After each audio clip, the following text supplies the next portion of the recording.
Hello students and welcome back to channel Siraj Shaikh daily study. आज underwriting of shares and debenture का lecture number 5 होगा, जिसमें हम cover करेंगे नए points of underwriting of shares and debenture. Start करेंगे आज का क्लास।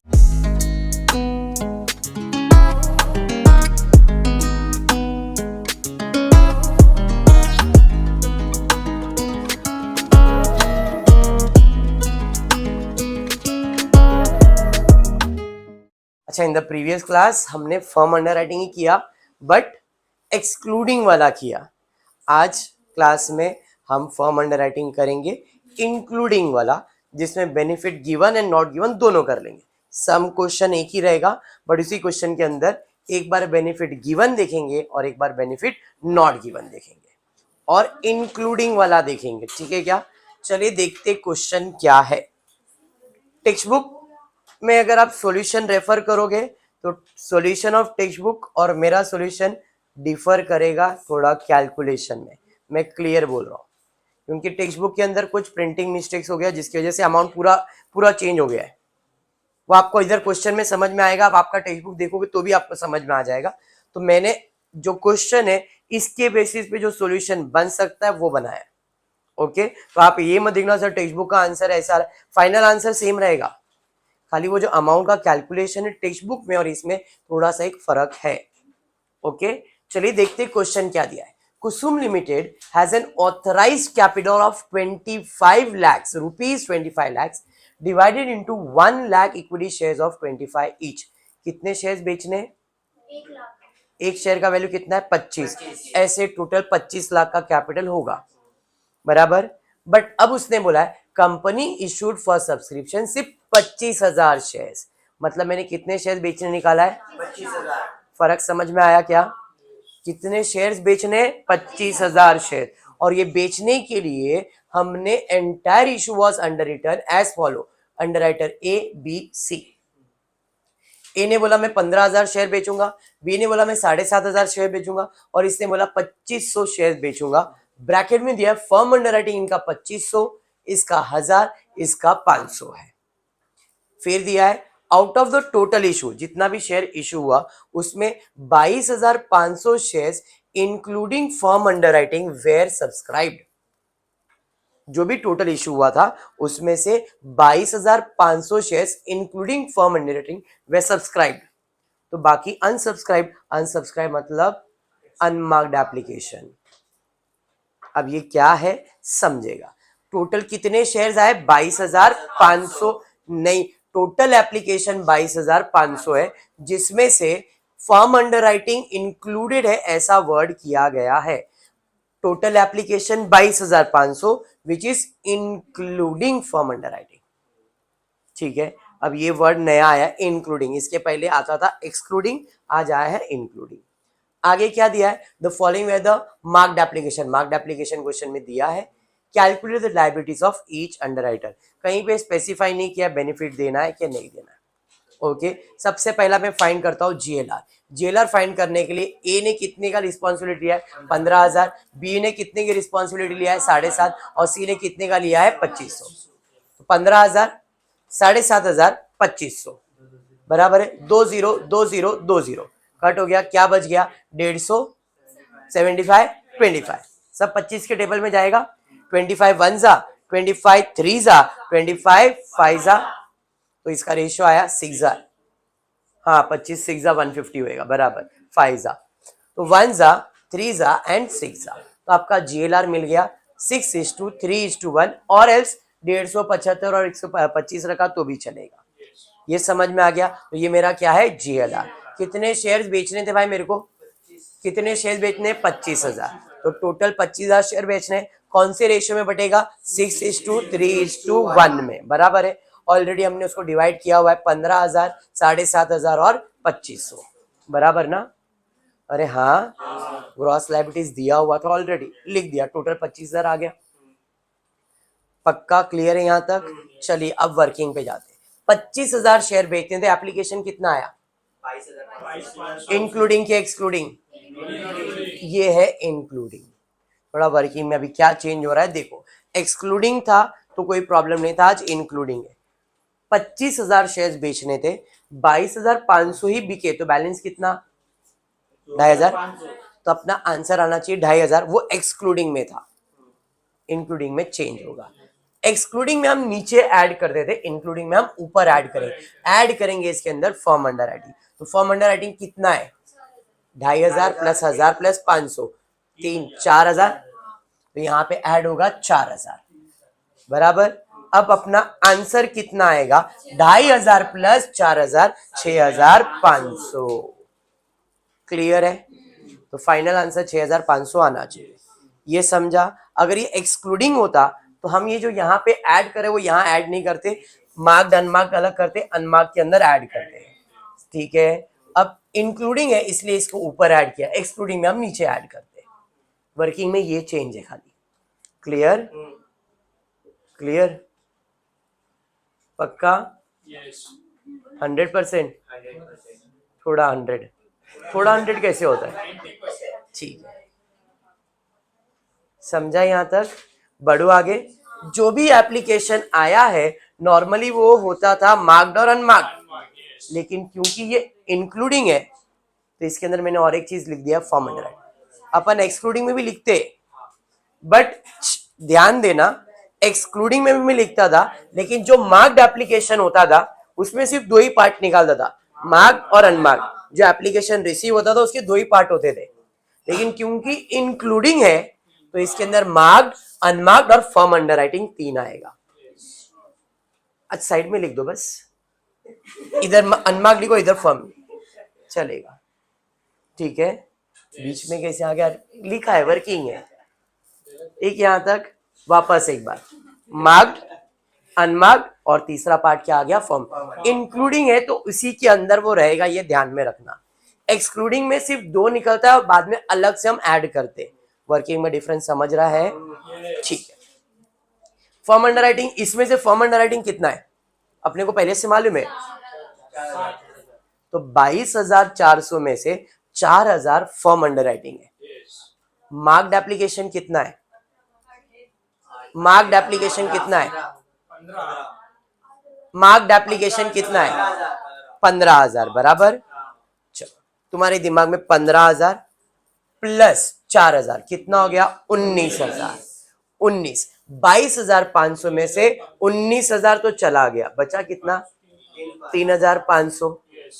पूरा गलत, ध्यान देना। इंक्लूडिंग है ना, एक्सक्लूडिंग में you are very much correct, but ये इंक्लूडिंग है तो चेंजेस क्या है ये ध्यान दो। टोटल है 22500। जो भी मुझे एप्लीकेशन मिला है उसमें मार्क्ड भी है, अनमार्क्ड भी है, फर्म अंडर राइटिंग में। तो पहले मैंने फर्म अंडर राइटिंग अलग कर दिया, तो 22500 में से फर्म अंडर राइटिंग निकाल दिया। मार्क्ड एप्लीकेशन अपने पास है, बट अब मार्क्ड एप्लीकेशन जितना भी आया है उसमें सबसे पहला हम क्या करेंगे, जो फर्म अंडर राइटिंग है उसको अलग करेंगे। मतलब ए का मार्क्ड एप्लीकेशन कितना है, ए का है 8000, बी का कितना है 5000, सी का कितना है 2। इसमें से firm under writing included application था इसलिए माइनस कर दो। माइनस ए का फर्म अंडर राइटिंग कितना, ये है डिफरेंस इंक्लूडिंग और एक्सक्लूडिंग का। एक्सक्लूडिंग डायरेक्टली आप फर्म अंडर राइटिंग लिखते हो, इंक्लूडिंग इसमें वो इंक्लूडेड है मार्क्ड एप्लीकेशन में और उसको वहां से निकालने का। तो जो भी एप्लीकेशन आया है उसके अंदर मार्क्ड में से फर्म अंडर राइटिंग माइनस किया, कितना आया गया 5500, माइनस किया 1000, 4000, माइनस किया 500, 5500, 4000 और 1500 प्लस करो कितना हो रहा है, तो मार्क्ड एप्लीकेशन 15000 नहीं है, मार्क्ड एप्लीकेशन 11000 है, प्लस 4000 टोटल हुआ 15000। मार्क्ड एप्लीकेशन टोटल था 15000, ये इंक्लूडिंग वाला वर्ड था, इसका मतलब जब भी इंक्लूडेड आया तो फर्म अंडर राइटिंग किधर इंक्लूडेड होगा, मार्क्ड एप्लीकेशन में। फर्क समझा, समझ में आया? वापस सुनो मैंने क्या बोला। जब भी इंक्लूडेड एप्लीकेशन आता है, जब भी इंक्लूडेड एप्लीकेशन आएगा तो नॉर्मली जो एप्लीकेशन आता है उसके 2 ही पार्ट होते हैं, तो जो इंक्लूडेड है वो जो मार्क्ड एप्लीकेशन है उसी के अंदर क्या रहेगा, फर्म अंडर राइटिंग। तो फर्म अंडर राइटिंग को अलग कर देना है। मार्क्ड में से फर्म अंडर राइटिंग माइनस किया तो जो बचा वो मार्क्ड है और जो निकाला वो तुम्हारा फर्म अंडर राइटिंग है। टोटल 15000 ही मार्क्ड एप्लीकेशन है, 11 + 4 15000 ही है। ठीक है, तो 22,500 में से 15 मार्क्ड है, तो बैलेंस कितना बचा अभी आपका, वो तुम्हारा क्या रहेगा, अनमार्क्ड एप्लीकेशन 7,500। 22,500 था, 11 + 4 15,000 हो गया, बचा कितना 7,500, वो तुम्हारा अनमार्क्ड एप्लीकेशन है। थोड़ा सा अलग हो गया ना सम, क्लियर है, समझा ये, पक्का।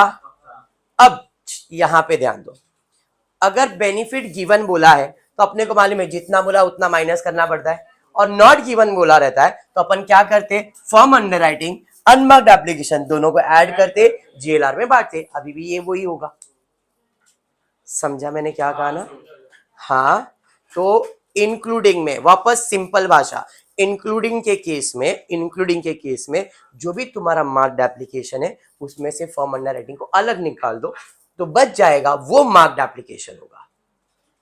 क्लियर? बाकी तो अनमार्क्ड ऑटोमेटिकली बैलेंस से आ ही जाएगा। फिर बेनिफिट गिवन है तो जैसा बोला वैसे माइनस करो, और बेनिफिट नॉट गिवन है दोनों को ऐड करके जेएलआर में बांट दो। आज का टारगेट वही है, समझा ये। चलिए, क्वेश्चन में कुछ नहीं बोला है तो पहला अजम्पशन ले रहा हूं बेनिफिट गिवन, ये तो ऑलरेडी दिया रहता है, ये भी दिया रहेगा, मतलब सिर्फ 7,500 कौन से रेशियो में बटेगा, GLR 631, 7,500 into 6/10 4,500, 7,500 into 3/10 7,500 into 1/10, working done. Clear है, कुछ भी डाउट, प्रेजेंटेशन पे आ जाते हैं। यहाँ पे सबसे पहला मार्क्ड एप्लीकेशन कितना माइनस होगा, 5,500, 4,000, 1,500, टोटल होता है 11,000 बराबर। 15,000 में 5,500 माइनस करो, 9,500, 7,500, 4 जाएगा 3.5, ढाई में 1,500 जाएगा तो 500, फिर 1,000 बराबर 14,000। अब ऐसा भी प्लस करके चेक करो, 14,000 आएगा। इसमें माइनस करूंगा अनमार्क्ड एप्लीकेशन, अनमार्क कितना है 4,500, 2,250, 750। टेक्स्ट बुक में इधर डिफरेंस मिलेगा आंसर में, टेक्स्ट बुक का आंसर डिफर करेगा, उसका रीजन है उन लोगों का कैलकुलेशन इधर ही मिस्टेक हुआ है, उधर 11,500 लोगों ने माइनस किया है, इधर सिर्फ 500 माइनस किया, डिफरेंस है। ठीक है, यहां तक क्लियर। माइनस करूंगा तो बैलेंस आ जाएगा, कितना आ रहा है बैलेंस, यहाँ पे 5,000, यहाँ पे 1,250, यहाँ पे 250, सब पॉजिटिव में ही चल रहा है। 14 में माइनस करोगे 6,500। अब बेनिफिट गिवन बोला है, बेनिफिट गिवन बोला तो जितना फॉर्म अंडरराइटिंग है डायरेक्टली माइनस करूंगा मैं, तो यहाँ पे 2,500, 1,000 और 500 माइनस होगा, मतलब 4,000 माइनस होगा, तो 5,000 में 2,500 जाएगा तो आएगा 250, सॉरी 2,500, इधर 250 और इधर 250 नेगेटिव में आएगा। क्लियर है? हाँ, और कुछ है क्या अभी नहीं, तो पहले क्रेडिट एडजस्ट कर लेंगे। लेस क्रेडिट किसका एडजस्ट करेंगे, सी का, किसके में, ए और बी में। रेशियो क्या रहेगा 6:3, तो 6:3 में 250 को एडजस्ट करो, 250 इंटू 6 डिवाइडेड बाय 9, 166.6 167, 250 में 167 इसको दिया तो 83 इसको दे देंगे, बराबर है। ये तो जीरो हो जाएगा, यहाँ पे जीरो आ जाएगा, यहाँ पे जीरो डाल देना, मतलब 250 माइनस 250 जीरो ही होता है, इसका आंसर तो जीरो ही है। ये पॉजिटिव है वो नेगेटिव है, जीरो हो जाएगा, तो बैलेंस आ जाएगा आपको, हाँ नीचे ही होएगा। 2,500 में 167 माइनस करेंगे 233, 2033, 330, यहाँ पे 83 माइनस करोगे 167, ये हो गया जीरो और ये आ गया आपका 2,500। एट द एंड क्या ऐड करेंगे, फॉर्म अंडर राइटिंग, तो ऐड करते फॉर्म अंडर राइटिंग, पहले को है 2,500, दूसरे को है 1,000, तीसरे को है 500, टोटल 4,000, तो इसमें ऐड करोगे आपको आएगा 4833 1167 500, प्लस करो देखो कितना आ रहा है, 500 आ गया। ये था बेनिफिट गिवन। सर एग्जाम में कैसे समझेगा, ऐसा सम आया तो देखो कुछ नहीं बोला है तो बेनिफिट गिवन है, समझ में आया। इंक्लूडिंग वाला करवाया व्हेन बेनिफिट गिवन, कुछ नहीं बोला है तो बेनिफिट गिवन, ठीक है, clear. Same question only the thing is अब बेनिफिट नॉट गिवन हम लोग सॉल्व करने वाले हैं, ठीक है क्या। टेबल नहीं आया इसका, कोई नहीं। अब देखो ये जो क्वेश्चन आपने सॉल्व किया था यहाँ पे क्या चेंजेस है, ये सेम वर्किंग था, अभी मैंने सेम वर्किंग ही रखा है, ये आपका पुराना वर्किंग था, ये नए वर्किंग में यहाँ पे मैंने चेंज किया है। इधर बेनिफिट गिवन था, अब मैंने यहाँ पे 4000 7,500 दोनों को ऐड किया, टोटल कितना हुआ 11,500, क्योंकि बेनिफिट नॉट गिवन है। तो नॉट गिवन के केस में 11,500 कौन से रेशियो में बटेगा 6:3:1 में। तो यहाँ पे 11,500 6 divide by 10, 11,500 3 divide by 10, 11,500 1 divide by 10। अरे ये समझा? तो इधर आ गया। अब नॉर्मल आपका जो फॉर्मेट था सेम फॉर्मेट, JLR ये यहां तक सेम है, बैलेंस तक सेम है। देखो 15,000 7,500 2,500 ये same, marked application same, balance आया वहां तक सेम है। चेंज अनमार्क्ड से होगा, बिकॉज यहाँ पे अनमार्क्ड ये था, अब unmarked application including form underwriting ये है, बेनिफिट नॉट गिवन, तो डायरेक्टली माइनस होगा। यहाँ पे आ जाएगा आपको 6,900 3450 1150 11,500। समझा? दोनों का वर्किंग समझ में आ रहा है? ये बेनिफिट गिवन का वर्किंग है और ये बेनिफिट नॉट गिवन का वर्किंग है। बेनिफिट गिवन में जैसा था वैसे डायरेक्टली माइनस कर दिया, अनमार्क्ड JLR में गया, लेकिन बेनिफिट नॉट गिवन में जो फर्म अंडरराइटिंग है और जो अनमार्क्ड है दोनों को ऐड करके कितना हो रहा है 7 और 4 11,500 JLR में बांट दिया। समझा ये? चलिए आ जाते इधर माइनस कर लेते, बैलेंस आएगा 9.5 में से 6,900 2,650 और यहाँ पे नेगेटिव में आएगा शायद 150, बराबर है। अभी माइनस फर्म अंडरराइटिंग होगा क्या वापस? जैसे यहाँ पे आपने फर्म अंडरराइटिंग माइनस किया, यहाँ होगा क्या? नहीं, क्यों? क्योंकि बेनिफिट नॉट गिवन है, हमने उसे ऑलरेडी अनमार्क में डाल दिया है। अब सीधा सीधा हम इसके अंदर क्रेडिट एडजस्ट कर लेते, क्रेडिट को एडजस्ट करेंगे किसको 150 को, कौन से रेशियो में? A और B के 6:3 में। तो 150 इंटू 6 डिवाइड बाय 9 करो 100, तो इधर 50 आएगा, ये 0 हो गया। बैलेंस निकालेंगे इसमें 100 2500 0 हो जाएगा, ये भी 0 हो जाएगा, यहाँ पे 2500 बराबर। अब फर्म अंडरराइटिंग को क्या करेंगे? ऐड करेंगे, यहाँ पे 2,500 यहाँ पे 1,000 यहाँ पे 500, 4,000 ऐड करेंगे, बैलेंस 5,000 हो जाएगा, यहाँ पे 1,000 हो जाएगा, यहाँ पे 500 6,500। तो इस क्वेश्चन के अंदर मैंने इंक्लूडिंग का वर्किंग बताया, फिर एक बार बताया बेनिफिट गिवन, एक बार बताया नॉट गिवन। जब भी इंक्लूडिंग वाला एप्लीकेशन है तो इसका मतलब जो मार्क्ड एप्लीकेशन है उसके अंदर फर्म अंडरराइटिंग इंक्लूडेड है, उसमें से अलग करके मार्क्ड एप्लीकेशन का वैल्यू चेंज हो जाएगा, फिर आपके पास फर्म अंडरराइटिंग और बैलेंस तुम्हारा अनमार्क्ड है। बैठ गया दिमाग में? पक्का? If this is done your underwriter is completed. Final था ये, सम्स करवा रहा हूं बट पूरा कंसेप्ट यही है। एक एक्सक्लूडिंग के सम्स हो गए, ये इंक्लूडिंग के सम्स हो गए और एक नॉर्मल सम हो गया। अब जो आएगा उसमें जर्नल एंट्री आएगा, जर्नल एंट्री उसका इससे कोई लेन देन ही नहीं है। जो आपकी लायबिलिटीज आती है और जो आपने ग्रॉस लायबिलिटी उससे उनका लेन देन है, ये कितने शेयर्स बेचने थे, कितना कमीशन आएगा, उतना कमीशन कैलकुलेट करो, शेयर्स बेचो, पैसे दो और खत्म करो। क्लियर? तो इसका मतलब this is important and working is important. Working आपको नहीं मिलेगा बुक्स के अंदर, मैं क्लियर बोल देता हूँ, आप ढूंढ लो जितना जो भी बुक रेफर करने का। Working is made by my self only. ठीक है? क्लियर? आज इतना ही करते हैं। होपफुली वीडियो पसंद आया तो प्लीज वीडियो को लाइक कर देना, फ्रेंड्स ग्रुप में शेयर करना, चैनल को सब्सक्राइब करना। Thank you for watching the video.